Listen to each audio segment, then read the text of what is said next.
నమస్తే ఎస్డీబీ న్యూస్ కు స్వాగతం. ముందుగా హెడ్లైన్స్.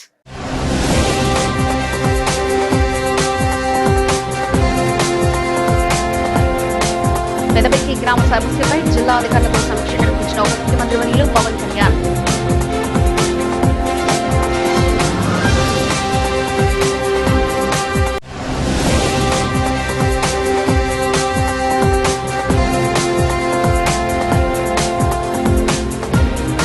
రెండోసారి రాజ్యసభకు ఎన్నికైన సానా సతీష్ బాబు.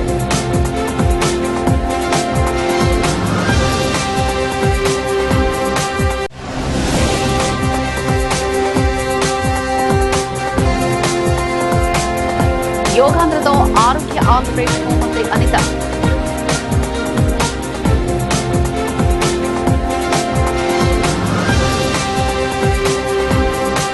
భారతీయ సంస్కృతిలో వేల ఏళ్లుగా భాగమై ఉన్న యోగాకు ప్రపంచవ్యాప్తంగా గుర్తింపు పొందేలా చేసిన ఘనత ప్రధాని నరేంద్ర మోదీకి దక్కుతుందని రాష్ట్ర హోంమంత్రి వంగలపూడి అనిత అన్నారు. ప్రధానమంత్రి పిలుపు, ముఖ్యమంత్రి చంద్రబాబు నాయుడు ఆదేశాల మేరకు ప్రజలు తమ ఆరోగ్యాన్ని తామే కాపాడుకోవాలనే సంకల్పంతో పెద్ద ఎత్తున ఈ కార్యక్రమంలో పాల్గొనడం ఆనందదాయకమని ఆమెన్నారు. జూన్ 21 జరిగే అంతర్జాతీయ యోగా దినోత్సవాన్ని పురస్కరించుకుని నిర్వహిస్తున్న 14 రోజుల యోగాంధ్ర కార్యక్రమంలో ప్రతి ఒక్కరూ భాగస్వాములు కావాలని పిలుపునిచ్చారు. విజయవాడ BRTS రోడ్ లో జరిగిన యోగాంధ్ర కార్యక్రమంలో రాష్ట్ర హోంమంత్రి వంగలపూడి అనిత పాల్గొని యోగా ప్రాధాన్యత వివరించారు. యోగా చేయడానికి ఖరీదైన పరికరాలు అవసరం లేదని, ఒక మ్యాట్ ఉంటే చాలని, పేదాధనిక తేడా లేకుండా అందరూ యోగా సాధన చేయవచ్చని చెప్పారు. ప్రస్తుతం చిన్నారుల నుంచి పెద్దల వరకు ఒత్తిడి, డిప్రెషన్, గుండె సంబంధిత సమస్యలు పెరుగుతున్నాయని, వాటిని నియంత్రించడంలో యోగా కీలక పాత్ర పోషిస్తుందని తెలిపారు. ప్రధానమంత్రి పిలుపు, ముఖ్యమంత్రి చంద్రబాబు నాయుడు ఆదేశాల మేరకు ప్రజలు తమ ఆరోగ్యాన్ని తామే కాపాడుకోవాలన్న సంకల్పంతో పెద్ద ఎత్తున ఈ కార్యక్రమంలో పాల్గొనడం ఆనందదాయకమని ఆమె అన్నారు. వచ్చేసినటువంటి గౌరవ హోంశాఖ మంత్రివర్యులు శ్రీమతి వంగలపూడి అనిత గారికి ఈ కార్యక్రమాన్ని చాలా పెద్ద ఎత్తున బ్రహ్మాండంగా ఏర్పాటు చేసిన ఎన్టీఆర్ పోలీస్ కమిషనర్ రాజశేఖర్ బాబు గారికి, వేదిక పైన ఉన్న పెద్దలందరికీ నా హృదయపూర్వక నమస్కారాలు. గౌరవ ముఖ్యమంత్రి గారు ఈ యోగా కార్యక్రమాన్ని గత సంవత్సరం ఏ రకంగా చేశామో అంతే బ్రహ్మాండంగా ఈ సంవత్సరం కూడా చేయాలని గత నెల రోజులుగా నాతో సమీక్ష సమావేశాలు నిర్వహించుకొని ఈ సంవత్సరం ఏ రకంగా ఈ కార్యక్రమాన్ని చేయాలని చెప్పేసి మార్గదర్శకాలు ఇస్తూ ఆయన ఇచ్చిన ఆదేశాల మేరకు రాష్ట్ర వ్యాప్తంగా ఈ రోజు నుంచి ఈ యోగాంధ్ర 2026 కార్యక్రమాన్ని మేము ప్రారంభిస్తున్నాము. దాంట్లో మొట్టమొదటి కార్యక్రమంగా ఇక్కడ ఎన్టీఆర్ జిల్లా తరపు నుంచి పోలీస్ యోగా థీమ్తో పోలీస్ కమిషనరేట్ వారు ఏర్పాటు చేశారు. ఇదే రకంగా ఈరోజు కోనసీమ జిల్లాలో రైతులతో ఈరోజు ఈ కార్యక్రమానికి ముఖ్య అతిథిగా విచ్చేసిన హోంశాఖ మంత్రులు శ్రీమతి వంగలపూడి అనిత గారు, గౌరవనీయులు commissioner health family welfare Shri Veerapandian గారు, వేదిక పెద్దలందరికీ కూడా నా హృదయపూర్వక నమస్సుమాంజలి తెలియజేస్తూ, ఈరోజు గౌరవ ముఖ్యమంత్రి గారు పోలీస్ శాఖకు police theme yoga NTR police కమిషనరేట్ని చేయమని చెప్పి వారు ఈరోజు ఆర్గనైజ్ చేయమని వారు చెప్పడం జరిగింది. సో దానికి ముందుగా వారికి ధన్యవాదాలు తెలియజేస్తూ, ఈరోజు చాలా ముఖ్యంగా ఇది మాకు హృదయానికి దగ్గరగా ఉన్న ఒక పెద్ద ప్రోగ్రాం. ఎందుకంటే మీకు అందరూ తెలుసు, డ్రగ్స్పై దండయాత్ర అనే ఒక కార్యక్రమాన్ని చేపట్టి తర్వాత డ్రగ్స్పై దండయాత్ర 2.2 అనే ఒక కార్యక్రమాన్ని తీసుకొని 100% టెస్ట్ అండ్ ఐడెంటిఫికేషన్, ఎవరైతే గంజా సేవిస్తున్నారో వారిని గుర్తించి అటువంటి వారిని ఈరోజు మనం జనజీవన స్రవంతిలోకి తీసుకొస్తూ వారిని సన్మార్గంలో నడిపిస్తూ ఆ డ్రగ్ పాజిటివ్స్ ఎవరైతే గౌరవ ప్రధానమంత్రి నరేంద్ర మోడీ గారి ఆదేశాల మేరకు, అదేవిధంగా గౌరవ ముఖ్యమంత్రి నారా చంద్రబాబు నాయుడు గారి ఆదేశాల మేరకు మనందరికీ తెలుసు జూన్ 21వ తారీఖున ఇంటర్నేషనల్ యోగా డే. దానికి సంబంధించి ప్రతి సంవత్సరం కూడా మనం ఒక ప్రతిష్టాత్మకంగా ఈ యోగా డేని సెలబ్రేట్ చేసుకోవడం మన ఆంధ్రప్రదేశ్లో మనందరం కూడా చూసాం. లాస్ట్ ఇయర్ కూడా చూస్తే సుమారుగా మన Guinness book of world record Visakhapatnam beach రోడ్లో సుమారుగా 3,50,000 మందితో ఒకేసారి గౌరవ ప్రధానమంత్రి గారి సమక్షంలో మనందరం కూడా యోగా డే సెలబ్రేట్ ఎలా చేసుకున్నాం మనందరం కూడా తెలుసు. ఈరోజు యోగా అనేది భారతీయ సంస్కృతి ఇచ్చిన మనకు ఒక వరం. ఆ వరాన్ని ఈరోజు మన నెక్స్ట్ జనరేషన్స్కి అందించాలని ఒక ముఖ్య ఉద్దేశంతో గౌరవ ప్రధానమంత్రి గారు ఐక్యరాజ్య సమితిలో తీసుకున్న ఒక నిర్ణయం, దానికి ప్రపంచ దేశాల తాలూకా ఆ రోజు మద్దతు మనందరికీ కూడా తెలుసు. దానిలో భాగంగానే ఈరోజు ప్రత్యేకంగా యోగా డేని సెలబ్రేషన్స్ని 14 రోజులు చేయాలని మన ఆంధ్రప్రదేశ్ రాష్ట్ర గవర్నమెంట్, ఎన్డీఏ కూటమి గవర్నమెంట్ ఈరోజు నిర్ణయం తీసుకొని దానిలో భాగంగా ఈ రోజు నుంచి స్టార్ట్ చేసాం. ఈరోజు కూడా విజయవాడ కమిషనరేట్లో ఈరోజు పోలీస్ థీమ్ కింద ఈరోజు ఒక యోగా డే సెలబ్రేట్ చేసుకున్నాం. దానికి వేదికగా విజయవాడ కమిషనరేట్ ముఖ్యంగా రాజశేఖర్ బాబు గారు దీనికి ఇనిషియేషన్ తీసుకుని ఇక్కడున్న అందరి సహాయ సహకారాలతో ఈరోజు ఒక మంచి కార్యక్రమాన్ని ఏర్పాటు చేసుకొని అందరి చేత కూడా యోగా చేయించడం జరిగింది. దానిలో నేను కూడా పాల్పంచుకోవడం ఒక నిజంగా ఒక వరం కింద భావిస్తున్నాను. ఎందుకంటే ఈరోజు ఒక స్ట్రెస్ఫుల్ జాబ్, ప్రతి ఒక్కరు కూడా కార్పొరేట్ ఆఫీసులో కూర్చున్న వాళ్ళ దగ్గర నుంచి పైన కూర్చొని వ్యాపారం చేసుకున్నాం, లేకపోతే ఒక చిన్న స్థాయి ఉద్యోగి వరకు కూడా ఈరోజు ఒక మెంటల్ ప్రెజర్ అన్నది పడుతున్నారు, స్ట్రెస్ అనేది పడుతున్నారు. దానికి మెయిన్ ఏంటంటే దాని నుంచి మనం రిలీఫ్ అవ్వాలన్నా, మనం దాని నుంచి ఒకసారి ఓవర్కమ్ చేయాలన్నా యోగా అన్నది మెయిన్ టూల్. అది భారత సంస్కృతి మనకిచ్చింది, ఎక్కడి నుంచి అడాప్ట్ చేసుకోవాల్సిన అవసరం లేదు. ఈ సంస్కృతిని ప్రపంచవ్యాప్తంగా ఉన్న వాళ్ళందరూ కూడా అడాప్ట్ చేసుకుంటున్నారు. అటువంటి సందర్భంలో ఈరోజు చిన్న పిల్లలకి కూడా హార్ట్ అటాక్లు రావడం, అదేవిధంగా షుగర్ పేషెంట్లు రావటం, చిన్న పిల్లలు కూడా ఎన్నో రోగాలు రావటం, చాలామంది డిప్రెషన్లోకి వెళ్ళి సూసైడ్ అటెంప్ట్స్ చేయడం, ఇవన్నీ కూడా చాలా ఎక్కువ జరుగుతున్నాయి. వీటి నేపథ్యంలో దీన్ని కంట్రోల్ చేయాలంటే మన దగ్గర ఉన్న ఏకైక వజ్రాయుధం యోగా. ఆ యోగాని అందరికీ కూడా తీసుకెళ్లాలనే ఉద్దేశంతో గౌరవ ముఖ్యమంత్రి గారు చేస్తున్న ఒక తపస్సు లాంటి ఈ నిర్ణయాన్ని అందరూ కూడా సపోర్ట్ చేయాలని నేను మనస్ఫూర్తిగా కోరుకుంటానండి. 14 రోజులు కూడా 1 కోటి మంది సర్టిఫికేషన్కి మేము టార్గెట్గా పెట్టుకున్నాం. ప్రతి ఒక్కరు కూడా యోగాలో సర్టిఫికేట్ తీసుకుని ప్రతిరోజు దైనందిన జీవితంలో వాళ్ళకున్న 24 గంటల్లో 1 గంట వాళ్ళ ఆరోగ్యం గురించి వాళ్ళు టైం స్పెండ్ చేసేటట్టుగా మనం ఆరోగ్య ఆంధ్రప్రదేశ్ని తీర్చిదిద్దాలని తప్పతో ఈరోజు ముఖ్యమంత్రి గారు చేస్తున్న ఈ కృషిని మనందరం కూడా సపోర్ట్ చేయాలని మనస్ఫూర్తిగా కోరుకుంటున్నాం. జై హింద్. గన్నవరం ఎమ్మెల్యే ప్రభుత్వ విప్ యార్లగడ్డ వెంకట్రావుపై వైసీపీ జిల్లా అధ్యక్షుడు పేర్ని నాని చేసిన వ్యాఖ్యలను టీడీపీ నాయకులు తీవ్రంగా ఖండించారు. విజయవాడ రూరల్ మండలం నిడమానూరులో నిర్వహించిన మీడియా సమావేశంలో మాట్లాడిన నేతలు వ్యక్తిగత విమర్శలు మానుకుని రాజకీయాల్లో హుందాతనం పాటించాలని పేర్ని నానికి సూచించారు. గన్నవరం నియోజకవర్గంలో జరుగుతున్న అభివృద్ధి పనులను చూసి ఓర్వలేక విమర్శలు చేస్తున్నారని ఆరోపించారు. ఎమ్మెల్యే యార్లగడ్డ వెంకట్రావు ప్రజల మధ్య ఉంటూ రోడ్లు, మౌలిక సదుపాయాలు, సీమారాఫ్ సంక్షేమ కార్యక్రమాల అమల్లో కృషి చేస్తున్నారని పేర్కొన్నారు. ఆధారాలు లేని ఆరోపణలు చేస్తే టీడీపీ నాయకులు, కార్యకర్తలు ప్రజాస్వామ్యబద్ధంగా తగిన సమాధానం చెప్తారని హెచ్చరించారు. నీ ఇష్టం వచ్చినట్టు ఇంకా నువ్వు ప్రజలు తిరస్కరించి మిమ్మల్ని తరిమి కొట్టినా కూడా మీకు బుద్ధి రావట్లేదు. మీరు ఒక అబద్ధాన్ని 100 సార్లు చెప్పి అదే నిజం అనిపిద్దాం అనుకునే రోజులు ఎప్పుడో మీకు ప్రజలు తీర్పు ఇచ్చేశారు. 11 దగ్గరే మీకు తీర్పు మీకు ఇంకా ఇచ్చినా కూడా మీకు సిగ్గు లేకుండా ఇంకా రోడ్డును బడి ఏదో మసిపూసి మారేడుకాయ చేద్దాం అనుకుంటున్నారు. నీకేమైనా చంద్రబాబు నాయుడు గారి దగ్గరికి నువ్వేమైనా కప్పులు మోసుకెళ్ళి ఏమైనా పక్క నుంచి విన్నావా, లేదా లోకేష్ బాబుకి తీసుకెళ్ళావా? నీకేమైనా చెప్పారా వీళ్ళిద్దరికి ఏమో, రాము గారికి లేకపోతే మామూలుగా మన వెంకట్రావు గారికి టికెట్ ఇవ్వట్లేదు అనేది? నువ్వేమైనా బోకర్గా అక్కడ తిరుగుతున్నావా? నీ ఇదిలో ఏమైనా ఇస్తారా? నోరు అదుపులో పెట్టుకుని ఏం మాట్లాడుతున్నావు? ప్రజానీకం మనల్ని చూస్తున్నారు, సిగ్గు ఎగ్గు లేకుండా మాట్లాడక. నువ్వు మాట్లాడే ప్రతి మాటని ప్రజలు చీకొడుతున్నా కూడా మీకు సిగ్గు లేకుండా పోయింది. బందరు ప్రజలు నీకు నువ్వు కాదని నీ కొడుకుని నిలబెడితే 50,000 ఓట్ల పైసలతో నిన్ను ఓడించినా కూడా నీకు ఇంకా ఇక్కడికి వచ్చి ఎందుకు నువ్వు ఎక్కడాడే మూసుకుని కూర్చుని ముడుచుకుని వాళ్ళ దారిని వాళ్ళు తిరుగుతూ ఉన్నారు. ఇద్దరు మళ్ళీ కనపడకుండా ఉన్నారు. మళ్ళీ మీకెందుకు ఇక్కడ? నీకేమైనా అప్పచెప్పారా ఏంటి ఈ ఇద్దరు ఈ బోకర్ పనులు? నువ్వేంటి అసలు మాట్లాడటానికి? ఏ రకంగా గౌరవ శాసనసభ్యులు ప్రభుత్వ వీపైన శ్రీ యార్లగడ్డ వెంకట్రావు గారి మీద మరి అవాకులు చవాకులు పేర్ని నాని గారు, మీ భాషా విధానం బాగోకపోయినా మా భాషా విధానం మా నాయకుడు చెప్పిన క్రమశిక్షణతో మిమ్మల్ని గారు అని పిలవాల్సి వస్తుంది. గన్నవరంలో గుడివాడలో సీట్ లేదని మాట్లాడుతున్నారు అంటే ఎలా ఉండదండి ఒక నాయకుడికి? మీకు ఎవరు చెప్పారు? ఇంతకు ముందు 5 ఏళ్ల క్రితం మరి 5 ఏళ్లు పరిపాలన చేసిన గన్నవరం ఎలా ఉంది?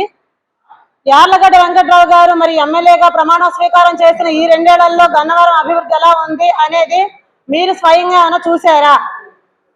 నియోజకవర్గంలో గ్రామ స్థాయిలో కూడా ఇవాళ అడుగడుగున రోడ్లు, ఇప్పటి వరకు కూడా రోడ్లు కూడా నోచుకొని గ్రామాల్లో ఇవాళ మా ఎమ్మెల్యే గారు వచ్చిన తర్వాత రోడ్లు వేయడం దగ్గర నుంచి మరి అనారోగ్యంతో బాధపడుతున్న ప్రతి ఒక్కరికి కానీ ఇవాళ ఎల్ఓసి రూపంలో, సిఎంఆర్ రూపంలో ఇవాళ వైద్యం తన నియోజకవర్గంలో ప్రజల ఆరోగ్య విషయంలో మరి ఆయన తీసుకుంటున్నట్టుగా బాధ్యతలు తన ప్రజల పట్ల తనను గెలిపించిన అధిక మెజార్టీతో గెలిపించిన తన ప్రజల పట్ల తీసుకుంటున్న శ్రద్ధలు మీరేమన్నా దగ్గరగా ఉండి చూసారా? ఇవాళ గాంధీ బొమ్మ సెంటర్ గురించి మాట్లాడారు. ఇంతకుముందు గాంధీ బొమ్మ సెంటర్ లో గాంధీ గారి విగ్రహం ఎట్లా ఉందండి? కనీసం దండ ఎప్పుడైనా వేసారా? మీ యొక్క అధికారంలో దండ వేయడానికి వెళ్ళడానికి కూడా విగ్రహం ఎలా ఉంది? ఒక దండ కన్నా నోచుకుందా అండి? ఈ రోజున పేర్ని వెంకటరామయ్య నాని కృష్ణా జిల్లా వైఎస్ఆర్ పార్టీ అధ్యక్షుడు ఏం మాట్లాడుతున్నాడో గత కొన్ని రోజుల నుంచి మీరు అందరూ చూస్తూ ఉన్నారు. అతను కాంగ్రెస్లో ఉన్నప్పుడు కాంగ్రెస్ సిద్ధాంతపరంగా ఎందుకనో బాగానే ఉండేవాడు. మరి వైఎస్ఆర్సీపీ పార్టీలోకి వచ్చిన తర్వాత వైఎస్ఆర్సీపీ పార్టీ అంటే ప్రతి వాళ్ళకి కూడా ఏదో నోట్లో పసర పోసినట్టుగా వీళ్ళందరూ కూడా హరికథల్లాగా, లేకపోతే పిట్టల ధరలో, లేకపోతే సోది చేయటం, ఇలాంటివన్నీ వాళ్ళకు నూరిపోస్తారనుకుంటా. ఈయనకి ఈ పేర్ని నాని అనే అతనికి బాగా వంట పట్టింది కాబట్టే ఇవాళ కూటమి ప్రభుత్వం చంద్రబాబు నాయుడు గారి కానీ పవన్ కళ్యాణ్ గారు కానీ ఈ రాష్ట్ర అభివృద్ధి చూసి వాళ్ళు ఏ విమర్శలు చేయలేక ఏం మాట్లాడాలో తెలియక మొన్న ఈ మధ్య గుడివాడలో మాట్లాడుతూ ఉన్నాడు. ఏం మాట్లాడుతున్నాడు? ఏది ఈ సోదే, ప్రెస్ దగ్గరికి వస్తే సోది, జనాల్లోకి వెళ్తే పెట్టల ధరల కబుర్లు. ఈ మధ్యకాలంలో జరుగుతున్న మా ఎమ్మెల్యే యార్లగడ్డ వెంకటరావుపై పేర్ని నాని గారు మాట్లాడుతున్న అవాకులు చవాకులు గురించి మేము ఈ రోజున పత్రికా సమావేశం నిర్వహించాం. మీరు మీ ప్రభుత్వ హయాంలో మీరేం చేశారు మీరు ఒక్కసారి గుర్తు చేసుకోండి. మాకు రావాల్సిన, మా నియోజకవర్గానికి రావాల్సిన మీ నియోజకవర్గాన్ని తీసుకెళ్ళి మీ నియోజకవర్గంలో చేసుకున్నారు. అట్లాగే మా నియోజకవర్గంలో ఉన్న వ్యక్తులపై మీరు ప్రలోభాలకు గురి చేసి రకరకాల ఎత్తుగడలు వేసి, ఇప్పుడు పాల ఫ్యాక్టరీ చైర్మన్గా ఉన్న వ్యక్తి చలసాని ఆంజనేయులు అని ఆయన ఎట్లా ఉన్నారో, అది మీరు ఏమేం చేశారో అదందరూ కూడా కృష్ణా జిల్లా మొత్తం తెలుసు, రాష్ట్రం మొత్తం తెలుసు. ఇప్పుడు కూడా ఆ చలసాని ఆంజనేయులు అని ఆయన ఏ పార్టీ అయినా కూడా మీరు తెలుసు, మీకు తెలుసు అంతా కూడా. అతన్ని మీరు ఏ విధంగా ఆడిచారో తెలుసు. అట్లాగే గన్నవరం నియోజకవర్గంలో అరాచక శక్తులను తయారు చేసి మీరు మీ ఇష్టం వచ్చినట్టు మట్టి తోలుకుని కొండలకు పిప్పి చేసేసారు మీరంతా కూడా. అలా చేసి ఈ రోజున మళ్ళీ మా ఎమ్మెల్యే వెంకటరావు గారిపై మీరు ఆరోపణలు చేయడమా? ఏమైపోయారు ఆయన? ఏం చేయగలరు? ఏమైందని ఏం చేయగలరు? ఏం దివాళా తీశారు? మీ ఎవరెవరి సంగతి ఏంటనేది రాష్ట్ర ప్రజలు తెలుసు, కృష్ణా జిల్లా ప్రజలు తెలుసు. మీరు అవన్నీ గుర్తిరిగి మాట్లాడతాం మంచిది. ఇక ముందు ఇటువంటి మాట్లాడితే ఇంకా తీవ్రమైనగా ఉంటుందని చెప్పేసి మీ అందరికీ మీకు తెలియజేస్తున్నాం. Thank you. ధన్యవాదాలండి ఈ ప్రెస్ మీట్ నిర్వహించినందుకు. వైసీపీ ప్రభుత్వంలో పేర్ని వెంకటరామయ్య నాని గారు మీరు ఏం చేశారు ఏంటి అనేది ఈ రాష్ట్ర ప్రజలు, ఈ జిల్లా ప్రజలు అందరికీ తెలుసు. నువ్వు చేసిన విధానాలు, విధేతలు. అందుకనే నీకు 5 ఏళ్ళు ఉండాల్సిన మినిస్టర్ పోస్టు 2.5 ఏళ్ళుగా తొలగించాడు. కానీ ఈరోజు నిన్ను ఒక కమ్యూనిటీ తరపున, ఒక కమ్యూనిటీని అనేది జనసేన టీడీపీకి దూరం చేయాలనే ఉద్దేశంతో జగన్మోహన్ రెడ్డి, సజ్జల రామకృష్ణారెడ్డి రాసిన స్క్రిప్ట్ వచ్చి నువ్వు ఈ జిల్లాలో కుల కమ్యూనిటీ మతాలను రెచ్చగొట్టే దిశలో ప్రయాణం చేస్తున్నావు. జగన్మోహన్ రెడ్డి గారికి ఒక బీసీ మంత్రులు అంటే చులకనా మీకు? మీరేం తిట్టిస్తున్నారు? లంబో జింబో ఏంటి? ఒక మంత్రి స్థాయిలో ఉన్న లంబో జింబో. నువ్వు ఒక మంత్రి చేశావు, నువ్వు కూర్చుని ప్రెస్ మీట్లు పెట్టారు. 2019 తర్వాత ఎలక్షన్ అయిన తర్వాత ఇదే నిన్న పేర్ని నాని గారు ఏదో ఇష్టం వచ్చినట్టు మాట్లాడుతున్నారు మా ఎమ్మెల్యే గారి గురించి. ఎందుకు మాట్లాడుతున్నారో ఏమో మాకేం అర్థం కాలేదు. అంటే అక్కడ బందర్లో ఆయనకి సీట్ అన్నారో ఏమో జగన్మోహన్ రెడ్డి గారు తెలియదు మాకు ఇక్కడ కృష్ణా జిల్లా ఇన్ఛార్జిగా వచ్చేసి ఇష్టం వచ్చినట్టు మాట్లాడితే కుదరదు. పేరు నాని గారు మా ఎమ్మెల్యే గారు స్టేట్లో ఎక్కడైనా చూసుకోరు, మాది 2వ స్థానంలో ఉంది. స్టేట్లో మాది 2వ స్థానంలో ఉంది. మీరు చూసుకోండి పేరు నాని గారు. నీ ఇష్టం వచ్చినట్టు ఏదో వల్లభనేని వంశీకి మార్కులు వస్తాయి, లేదంటే నువ్వేదో మాట్లాడదామని మాట్లాడితే వల్లభనేని వంశీకి మంచి పేరు వచ్చిందని ఆలోచిస్తున్నావే కానీ నీ ఇష్టం వచ్చినట్టు మాట్లాడితే మా నియోజకవర్గంలో మేము ఊరుకునేది లేదు. నువ్వు ఏదన్నా వాళ్ళకి చెయ్యాలనుకుంటే నీ పార్టీ తరఫున నువ్వు చేసుకో, ప్రచారం చేసుకో. మా ఎమ్మెల్యే గారి గురించి మాట్లాడితే మాత్రం మేము ఊరుకోం. నీ ఇష్టం. మా ఎమ్మెల్యే గారు ఏమేమి పనులు చేశారో మేము చెప్తాం, రండి. ఇంతకుముందు ఎమ్మెల్యేలు ఉన్నారు మీకు సంబంధించిన వాళ్ళే, వాళ్ళని తీసుకొని రండి. మేము బహిరంగ సభకైనా. పేర్ని నాని గారు 2004లో మొదటిసారి ఎమ్మెల్యేగా అయ్యారు. 2009లో గవర్నమెంట్ విప్గా అయ్యారు. ఎమ్మెల్యేగా కలిసి కిరణ్ కుమార్ రెడ్డి గారి ప్రభుత్వంలో విప్ అయ్యారు. అలాగే 2019లో ఆయన మంత్రి పదవి కూడా చేశారు, ట్రాన్స్పోర్ట్ మంత్రిగా చేశారు. సో ఆయన ఇంత అనుభవంతో ఆయన పోటీ పడాల్సింది, మాతో పోటీ పడాల్సింది ఆయన ట్రేడ్ మార్క్ ఏంటనేది వాళ్ళ వరకు ఎవరికి తెలియదు. ఆయన ట్రేడ్ మార్క్ మైక్లో అరవటం, జనాలను రెచ్చగొట్టడం, పిచ్చి ప్రలాపనలు పలకటం తప్పితే ఆయన ట్రేడ్ మార్క్గా ఆయన మంత్రిగా ఏదైనా చేశారా, ఆయన విప్గా ఏదైనా చేశారా, ఆయన నియోజకవర్గాన్ని డెవలప్మెంట్లో మాతో పోటీ పడవనండి మేము ఒప్పుకుంటాం. అంతేగాని అలా పిచ్చి ప్రలాపనలు పలుకుతా మా అధినాయకత్వం మీద కానీ, మా చంద్రబాబు నాయుడు గారి మీద కానీ, లోకేష్ బాబు గారి మీద కానీ, మా డిప్యూటీ చీఫ్ మినిస్టర్ మా పవన్ కళ్యాణ్ గారి మీద కానీ, అలాగే మా ఎమ్మెల్యే గారి మీద కానీ ఎలాంటి వ్యాఖ్యలు చేసినా ఇకపోతే మేము సహించాం. రెండోది, అసలు మా నియోజకవర్గంలోకి వచ్చి వ్యాఖ్యలు చేస్తే మాత్రం పరిణామాలు చాలా తీవ్రంగా ఉండబోతున్నాయి. ఇదైతే మాత్రం హెచ్చరిస్తున్నాం. ఇంకొకటి, అతని పాయింట్లో ఇంకోటి ఏంటంటే 2020లో గత 2 డేస్ నుంచి చూస్తూ ఉన్నాం. మన పేరు నాని గారు మన ఎమ్మెల్యే గారి గురించి వేస్ట్గా మాట్లాడడం. ఇప్పుడు సరైన ప్రోగ్రాం గురించి మాట్లాడారు కానీ పక్క కాన్స్టిట్యున్సీ ఎమ్మెల్యే గురించి మాట్లాడడం నీకెందుకు పేరు నాని గారు? నిన్ను విమర్శించే అంత కాదు, కానీ రాజకీయాల్లో భాష అనేది ముఖ్య పాత్ర పోషిస్తుంది. కానీ మీరు రోమాలు అన్నారు, మీ రోమాలు ఎవరు పీకలేరు అన్నారు. మీ రోమాలు పీకాలంటే ఎవరు పీకరండి, మీరే పీక్కోవాలి, లేదనుకుంటే బార్బర్ గీకుతాయి. అంతేగాని మా రోమాలు కూడా పీకలేరు అంటున్నారు కదా, అది సమాజంలో ఇటువంటి చెత్త భాష మాట్లాడడం అనేది మంచిది కాదు ఏ రాజకీయ పార్టీకైనా. ఇక ముందు పోతూ ఉంటే మన ఎమ్మెల్యే గారిని అభివృద్ధి గురించి మాట్లాడాలంటే చాలా అభివృద్ధి చేశారు. మన రావర్పల్లిని తీసుకుంటే గన్నవరం కానీ కొన్ని సెంటర్లో. కృష్ణా జిల్లా వైఎస్ఆర్సీపీ పార్టీ అధ్యక్షులు పేర్ని వెంకటరామయ్య నాని గారు నిన్న ప్రెస్ మీట్ పెట్టి, అంటే గన్నవరంలో వాళ్ళ పార్టీ ప్రోగ్రాంలో నియోజకవర్గ స్థాయి వాళ్ళకి ఇచ్చిన మ్యాండేట్, అంటే పార్టీ ఇచ్చిన విధి విధానాలు కాకుండా అదర్ పార్టీ మీద, అంటే వాళ్ళ కార్యకర్తల ముందర రెచ్చగొట్టే విధంగా ఎమ్మెల్యే గారి మీద కానీ ప్రభుత్వం మీద కానీ విమర్శలు చేయటం అనేది చాలా ఆలోచించదగ్గ విషయం. ఎందుకంటే ఆయన నియోజకవర్గంలో డెవలప్మెంట్ చేసుకోకుండా పక్క నియోజకవర్గంలోకి వచ్చి పక్క నియోజకవర్గంలో నీకు ఇచ్చిన పనిని వదిలేసి ఇక్కడ వ్యక్తుల పార్టీల మధ్యన అంతరాయం క్రియేట్ చేస్తా, అవంతరాలు చేస్తూ వాళ్ళ పార్టీ కార్యకర్తలను రెచ్చగొట్టే విధంగా మాట్లాడటం అనేది కరెక్ట్ అయిన విధానం కాదు. ఇప్పుడు ప్రభుత్వంలో అధికారం అభివృద్ధి విషయంలో వస్తే అందరూ పేరు నాని ఫస్ట్ మా యార్లగడ్డ వెంకట్రావు గారికి డబ్బులు ఎప్పుడు కడుతున్నావు చెప్పు. డబ్బులు కట్టి మా వెంకట్రావు గారి గురించి విమర్శించేటప్పుడు గన్నవరం వచ్చి రావార్పాడు నుంచి జంక్షన్ వరకు చూసుకో. ఇదివరకు ఎలా ఉంది గన్నవరం, ఇప్పుడు ఎలా ఉంది చూసి నోరు దగ్గర పెట్టుకొని మాట్లాడు. నీ ఇష్టం వచ్చింది, నోరు ఉంది కదా అని నీ ఇష్టం వచ్చినట్టు మాట్లాడటం, పొలాలను తీసుకురావటం అలవాటైపోయింది నీకు.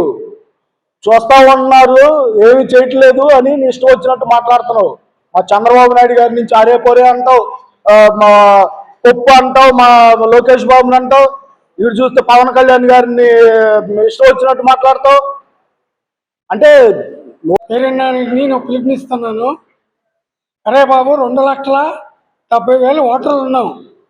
అన్ని సామాజిక వర్గాలు ఉన్నాయి నా నియోజకవర్గంలో. ఉండి మా ఎమ్మెల్యే గారిని అత్యధిక మెజార్టీతో మేము గెలిపించుకున్నాం. గన్నవరం గడ్డ తెలుగుదేశం అడ్డ. నువ్వెవడరా మా ఎమ్మెల్యేకి టికెట్ ఇవ్వడానికి? నువ్వు అసలు ఎవడమే? నీకేం సంబంధం ఈ నియోజకవర్గంలో? నీకు సంబంధం లేదు కదా. ఏదైనా ఉంటే మా అధినాయకుడి దగ్గరికి మేము వెళ్తాము.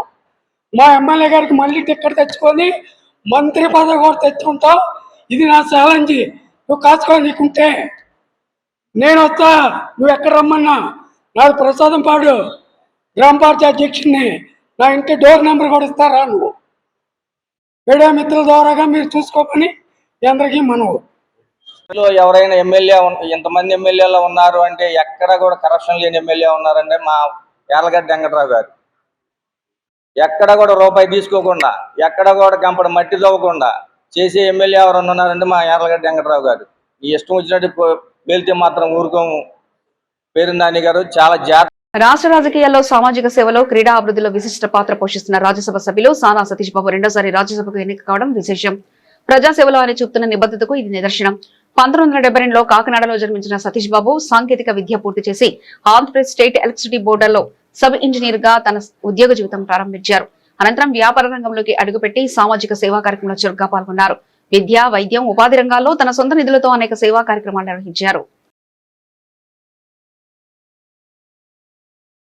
ఓ చిన్న గ్రామంలో నెలకొన్న సామాజిక అంతరాల వల్ల యావత్ గ్రామం అంతా భయానక ఫైలేరియా వ్యాధి బారిన పడిన వైనం 2018లోనే నా దృష్టికి వచ్చింది. గ్రామంలోని మురుగునీరు బయటకు పారకపోవడంతో అక్కడ ప్రమాదకరమైన వ్యాధి వ్యాపించిందని తెలుసుకుని విస్తుపోయాను. అప్పట్లోనే దీనిపై మాట్లాడాను. అయితే అధికారంలోకి వచ్చాక ఈ సమస్య మీద ప్రత్యేక దృష్టి సారించడంతో సమస్యను శాశ్వతంగా పరిష్కరించే మార్గాలని కనుగొన్నామని ఉప ముఖ్యమంత్రి పవన్ కళ్యాణ్ పేర్కొన్నారు. యంత్రాంగం సమిష్టిగా పనిచేస్తే ప్రజలకు సంబంధించిన ఏ సమస్యైనా సానుకూలంగా, సావధానంగా ఎలా పరిష్కరించవచ్చో పార్వతీపురం మాన్యం జిల్లా పెదపెంకి గ్రామంలో చేపట్టిన సమగ్ర అభివృద్ధి ద్వారా నిరూపించామని చెప్పారు. గ్రామం మొత్తం మీద 197 ఫైలేరియా బోధ కేసులు నమోదై జాతీయ స్థాయికి వెళ్లిన సమస్యను ఓ ప్రణాళిక ప్రకారం ఈ యంత్రాంగం అధిగమించిన విధానం సర్వత్రా అభినందనీయమని తెలిపారు. చెప్పినా కూడా కొంతమంది మాత్రమే మారారు సార్. మెజారిటీ అక్కడ మార్పు రాలేదు సార్. తర్వాత మనం లీగల్ ప్రొసీజర్ స్టార్ట్ చేస్తామని కూడా మళ్ళీ టైం ఇచ్చి చెప్పాం సార్. నోటీసులు ఇచ్చాం సార్. నోటీసులు ఇచ్చిన తర్వాత కూడా కొంతమంది సైలెంట్ ఉన్నారు, కానీ కొంతమంది నెగిటివ్ గా అక్కడ మూమెంట్ కొంచెం కనిపించింది సార్. అయినా సరే మళ్ళీ చెప్పాము. ఇంకా ఒక్క వీధితో ఈజీ టు హార్డ్ మెథడ్ లో ఈజీ స్ట్రీట్ తోటి రిమూవల్ స్టార్ట్ చేశాం సార్. సో అక్కడ ఎప్పుడైతే రిమూవల్ స్టార్ట్ చేశామో అప్పుడు కొంత రెసిస్టెన్స్ వచ్చింది సార్ ఫస్ట్ డే.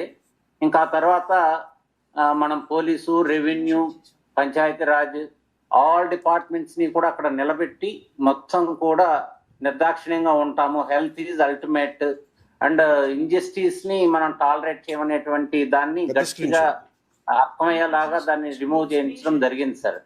ఎంత షావుకార్ బిల్డింగ్ అయినా సరే డ్రైన్ మీద ఉంటే నిర్దాక్షిణ్యం కొట్టేయడం అనేటువంటిది స్టార్ట్ చేశాం సార్. సో అలాగా కొట్టేస్తూ వెంటనే అక్కడ ఆల్టర్నేటెడ్ డ్రైన్స్ అనేటువంటిది వెంటనే ఇస్తూ మ్యాజిక్ డ్రైన్ కాన్సెప్ట్కి వెళ్తే దానికి కూడా చాలా రెసిస్టెన్స్ వచ్చింది సార్. ఎప్పుడు మేము చూడలేదు, మీరేదో మళ్ళీ పూర్తి చేసి వెళ్ళిపోతున్నారు, ఇక్కడ ఇదేం పద్ధతి, ఎక్కడా లేని తీసుకొస్తున్నారని రకరకాలుగా పార్టీ పేరుతో కూడా తీసుకొచ్చి అపోజ్ చేయడానికి ట్రై చేశారు సార్. స్టిల్ మనం మళ్ళీ కొంత టైం ఇచ్చి తమరి వీడియోలు ఏదైతే మనకు సోషల్ మీడియాలో ఉన్నాయి సార్ అవన్నీ వాడుకున్నాం సార్. అవన్నీ కూడా విలేజెస్ కు గ్రూప్ పెట్టాం సార్, వాట్సాప్ గ్రూప్. అలాగే ఆఫీసెస్ కు గ్రూప్ పెట్టాం సార్.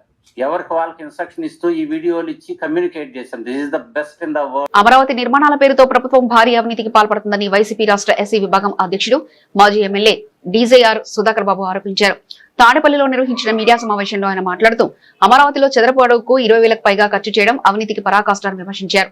ఇప్పటికే అసెంబ్లీ, సచివాలయం, హైకోర్టు భవనాలుండగా మళ్లీ 1,000 కోట్లతో కొత్త నిర్మాణాలు చేపట్టడం వెనుక భారీ అక్రమాలున్నాయని అన్నారు.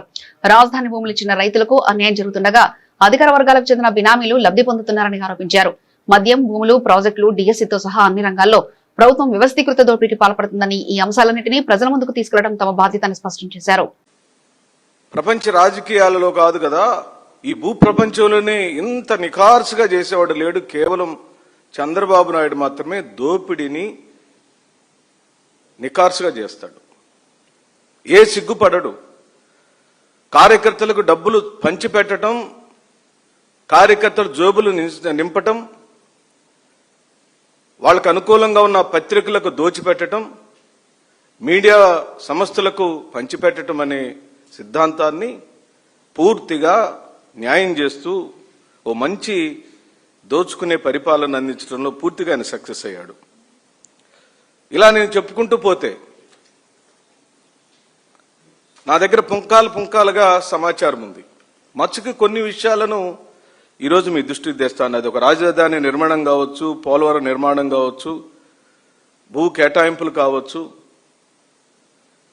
లేదా ఈ రాష్ట్రంలోని సహజ వనరులను దోచుకునే విధానం కావచ్చు, ఈ మధ్యనే జరిగిన ఉద్యోగాల పంపకాల విషయం కావచ్చు, ఇలా అనేక విషయాలలో తెలుగుదేశం పార్టీ వాళ్ళ అనుకూల పత్రికలు, సంస్థలు కూడబలుక్కొని చేస్తున్న విషయాలను దేవాదాయ శాఖ కమిషనర్ శ్రీ కె రామచంద్రమోహన్ ఉత్తర్వుల మేరకు ఇంద్రకీలాద్రి శ్రీ దుర్గామల్లేశ్వర స్వామి వారి దేవస్థానంలో యోగాంధ్ర ప్రత్యేక యోగా శిక్షణ కార్యక్రమం ఆదివారం అత్యంత వైభవంగా ప్రారంభమైంది. దుర్గగుడి మహామండపం 6వ అంతస్తులో ఉదయం 7 గంటల నుంచి 8 గంటల వరకు ఈ శిక్షణ నిర్వహించారు. ప్రముఖ యోగా అధ్యాపకులు శ్రీ గర్రె రాజేష్ ఆధ్వర్యంలో జరిగిన కార్యక్రమంలో దేవస్థాన సిబ్బంది, అర్చకులతో పాటు పెద్ద సంఖ్యలో భక్తులు పాల్గొన్నారు. మొదటి రోజు శిక్షణలో భాగంగా ఆయన పాల్గొన్న వారందరికీ వివిధ యోగాసనాలు, ప్రాణాయామం, ధాన్యంపై సరైన అవగాహన కల్పిస్తూ సాధన చేయించారు. ఈ వినూత్న కార్యక్రమంలో ఆలయ ధర్మకర్తల మండలి చైర్మన్ శ్రీ బొర్రా రాధాకృష్ణ స్వయంగా పాల్గొని సిబ్బందితో కలిసి యోగాసనాలు వేశారు.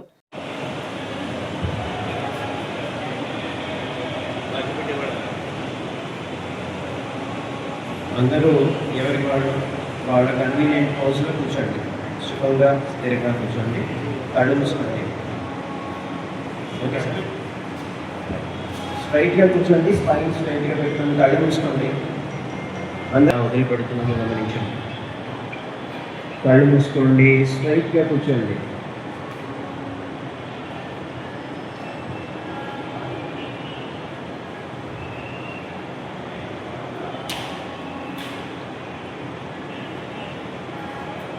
రెండు అరచేతులు నమస్కార ముద్రలో పెట్టుకోండి. రెండు అరచేతులు నమస్కార ముద్ర. 3 సార్లు ప్రార్థన. ఓం సంగచ్చత్వం సంవదత్వం సంగోమనాసిచారః దేవాభావే యథాంతే సంధ్యానాపాసతే సంధ్యానాపాసతే. ఓం యోగేన చిత్తస్య పదేన వాచాం బలం శరీరస్య చ వైచకేన యోగాగ్రవంతం ప్రవరం మునీనాం పతంజలిం ప్రాంజలిరానతోస్మి. శ్రీమత్పతంజలేతస్య పదద్వందమనిమృతం వందే నమనకాయ వాచాం సుజ్ఞరంకార్యసో ఆవాహుషాకారం శిఖచక్రాసికారం సహస్రశీర్షం శ్వేతం ప్రణమామి పతంజలిం.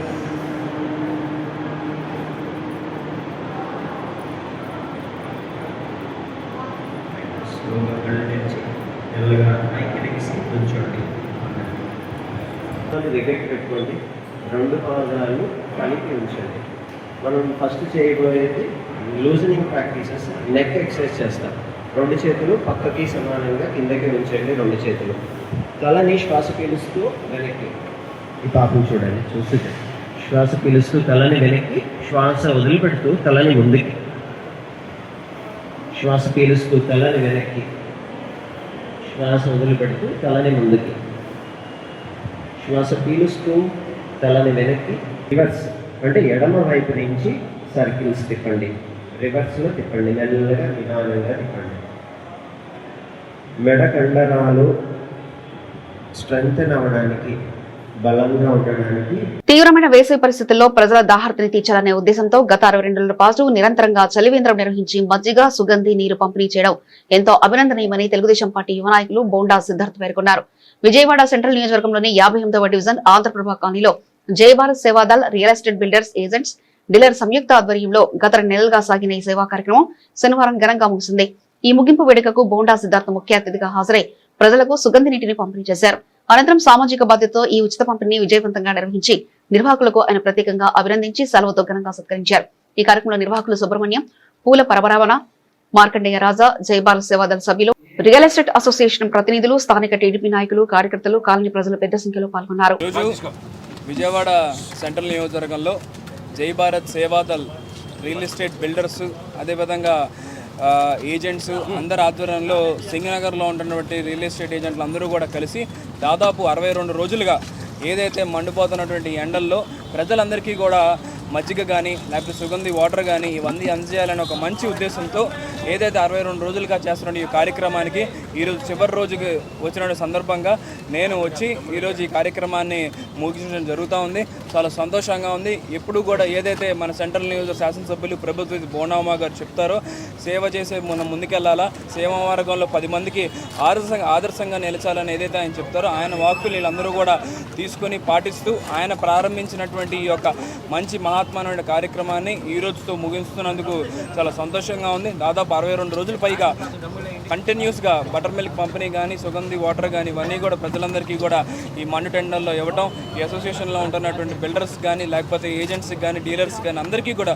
హృదయపూర్వక పేరున అభినందనలు శుభాకాంక్షలు విజయవాడ సెంట్రల్ రిజర్వ్ ప్రధానికం తరపున తెలియజేస్తా ఉన్నా.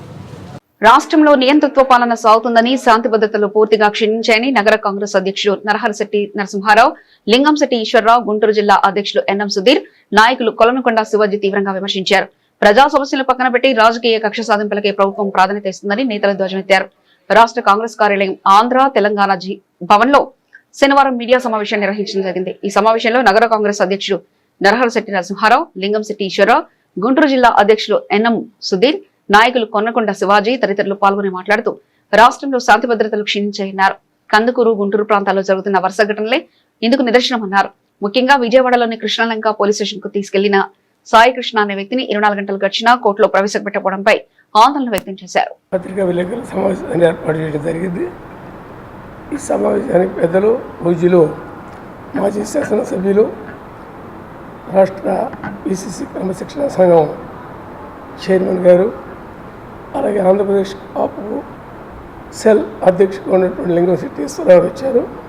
అలాగే వేదిక మీద మిగిలిన రాష్ట్ర పిసిసి స్థాయి నాయకులు, న్యాయవాదులు, లీగల్ సెల్ నాయకులు, మహిళా నాయకులు అందిస్తూ ఈరోజు ప్రెస్ మీట్ ఏర్పాటు చేసేటువంటి ఉద్దేశం ఈ రాష్ట్రంలో జరుగుతున్నటువంటి లా అండ్ ఆర్డర్ వైలేషన్, అలాగే శాంతి భద్రతల విఘాతం కలిగేటటువంటి పరిస్థితులు, ఈ రాష్ట్రంలో రూల్ ఆఫ్ లా ఉందా లేదా అనే అనుమానం, అలాగే వాళ్ళు ఈ రాష్ట్రంలో జరిగే సైబర్ నేరాలు, నిన్నగా మరి ఖైజీచేలో జరిగేటువంటి పట్టపగల్లో ఇళ్ల దోపిడీ, ప్రతిరోజు ఎక్కడో చోట రోడ్డు ప్రమాదాలు, ఎక్కడ చూసినా కూడా అశాంతికి నిలయంలాగా ఉంది వాడ ఈ కూటమి ప్రభుత్వంలో. ముఖ్యంగా వాడ గాదే సాయి కృష్ణ అనేటటువంటి వ్యక్తిని వీళ్ళ మనోళ్ళు మన గుంటూరు జిల్లా నుంచి ఇక్కడ తీసుకురావడం జరిగింది.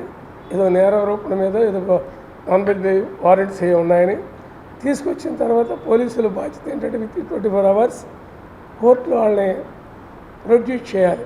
ఏదైనా చట్టపరంగా జరగాలి తప్ప చట్టాన్ని చేతులు తీసుకునే హక్కు ఎవరికి కూడా లేదు. అది వాళ్ళు తీసుకున్నారనేటువంటి ఆరోపణ, దాని మీద వాళ్ళ నిరంతరం కమిటీ కూడా పెదవాడ బార్ అసోసియేషను వారు కూడా కమిటీని వేయటం, ఆ కమిటీ కూడా అక్కడికి వెళ్ళటం, కొన్ని వాస్తవాలు తీసుకురావడం కూడా జరిగింది. వారు కూడా పోలీస్ స్టేషన్కి వెళ్ళారు, కొంత విచారణ కూడా చేపట్టడం జరిగింది. అందులో భాగంగానే బాధ్యత కలిగినటువంటి ఒక జాతీయ పార్టీగా కాంగ్రెస్ పార్టీ కూడా ఇప్పుడు దీని మీద వాళ్ళ ప్రెస్ మీట్ ఏర్పాటు చేయడం కూడా జరిగింది. ఇవాళ ప్రెస్ మీట్ యొక్క ముఖ్య ఉద్దేశం ఏంటంటే అసలు లా అండ్ ఆర్డర్లో ఇవాళ పోలీసుల యొక్క తీరేంటి. ఒక నేరస్తుని తీసుకొచ్చారు, ఎందుకని నేరస్తుని దాచి తల్లిదండ్రులు భయప్రాంతాలకు గురి చేసి ఎందుకు చేస్తున్నారు?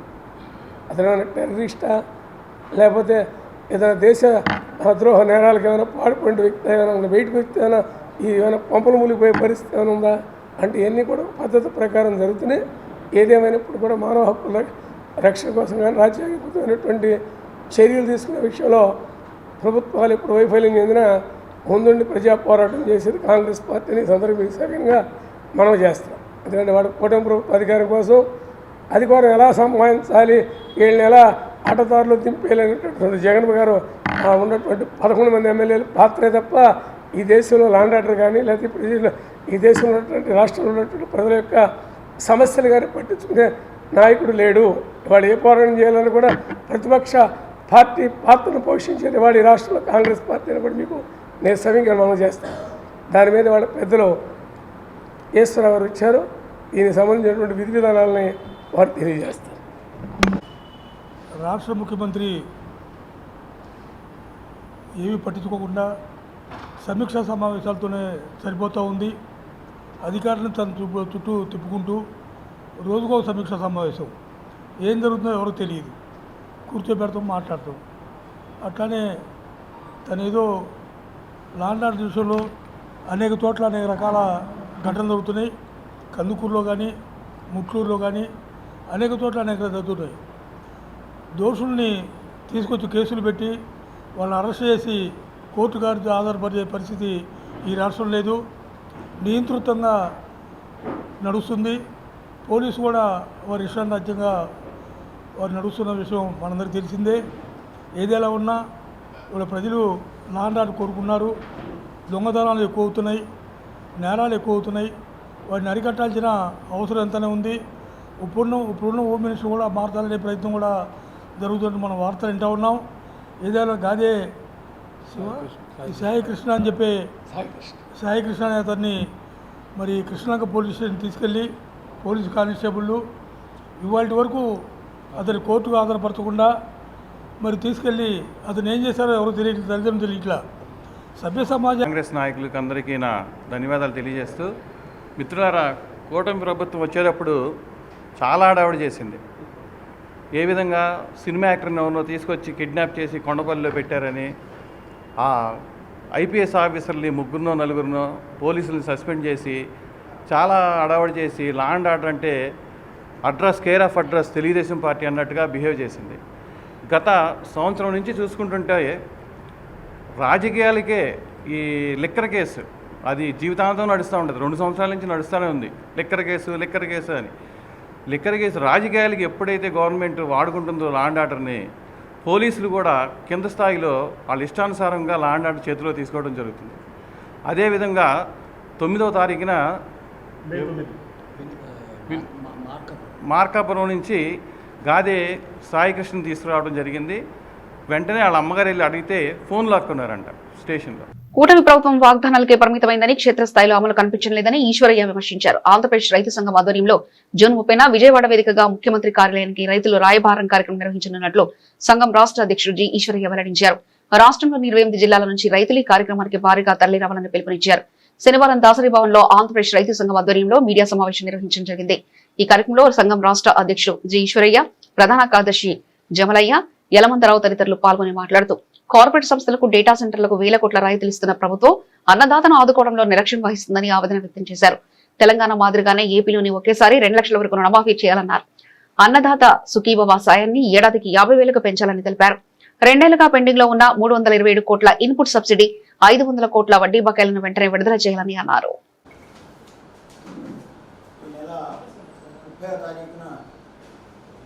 రైతాంగ సమస్యలు అలాగే కౌలు రైతు సమస్యలు పరిష్కరించాలని చెప్పేసి ధర్నాకు పిలుపుకోవడం జరుగుతూ ఉంది. ఆ రోజునే ముఖ్యమంత్రి కార్యాలయానికి రాయబారం కూడా నిర్వహించడం జరుగుతుంది. ఈ కూటమి ప్రభుత్వం వచ్చి 2 సంవత్సరాలు అవుతుంది. ఆనాడు ఎన్నికల ముందు అనేక వాగ్దానాలు చేయడం జరిగింది. ముఖ్యంగా పంటలు ధరలు మద్దతు ధర లేనప్పుడు ధరల స్థిరీకరణ నిధిని ఉపయోగించి ప్రభుత్వ రంగ సంస్థలతో కొనుగోలు చేస్తామని చెప్పి హామీ ఇవ్వడం జరిగింది. అలాగే కౌలు రైతులకు మేము రాగానే భూ యజమానితో సంబంధం లేకుండా కౌలు రైతులు కార్డులు ఇస్తామని చెప్పి, అలాగే అన్నదాత సుఖీభవ 20,000 ఇస్తామని చెప్పి అనేక వాగ్దానాలు చేసి అధికారులు రావడం జరిగింది. మరి ఆనాడు ఎన్నికలకు ముందు జనసేన అధినేత పవన్ కళ్యాణ్ గారు కౌలు రైతుల ఆత్మహత్య చేసుకున్న కుటుంబాలని పరామర్శించడం, వాళ్ళకు కొంత ఆర్థిక సహాయం చేయడం కూడా జరిగింది. కానీ ఇవాళ అధికారంలోకి వచ్చిన తర్వాత ఈ 2 సంవత్సరాలుగా చూసినప్పుడు కౌలు రైతుల్ని నిర్లక్ష్యం చేశారు. ఇవాళ కౌలు రైతులు అనే మాటే రావటం లేదు జనసేన అధినేత పవన్ కళ్యాణ్ గారి నోటి నుంచి. ఇవాళ సీఎం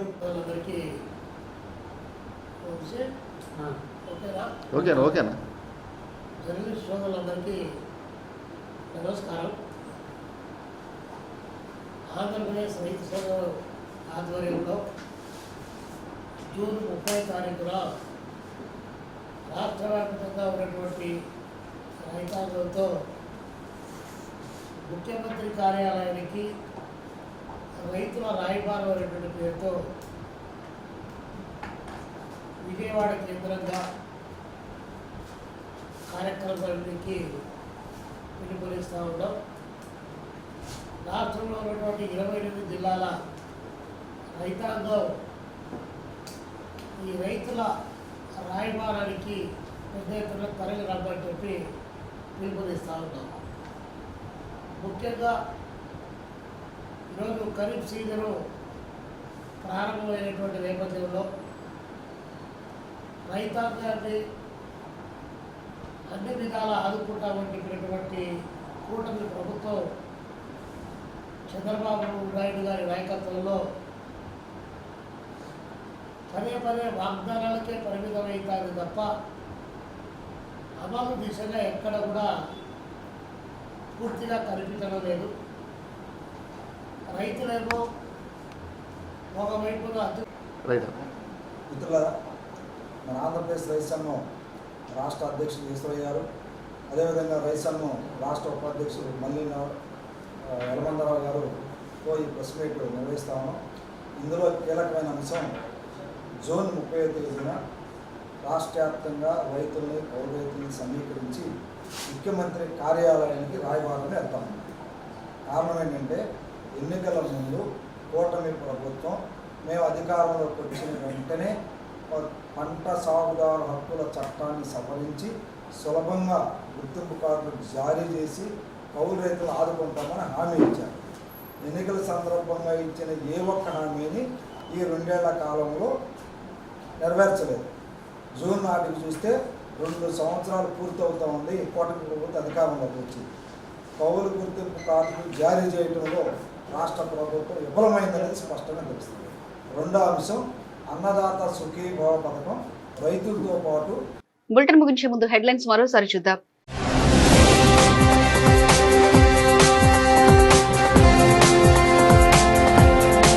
పెదబెక్కి గ్రామ సమస్యపై జిల్లా అధికారులతో సమీక్ష నిర్వహించిన ముఖ్యమంత్రి వర్యులు పవన్ కళ్యాణ్.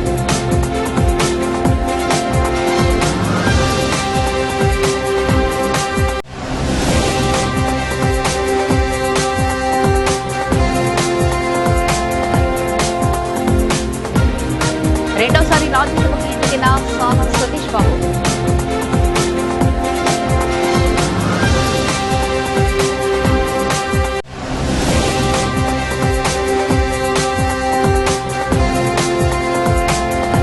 యోగాంధ్రతో ఆరోగ్య ఆంధ్రప్రదేశ్ హోంమంత్రి అనిత.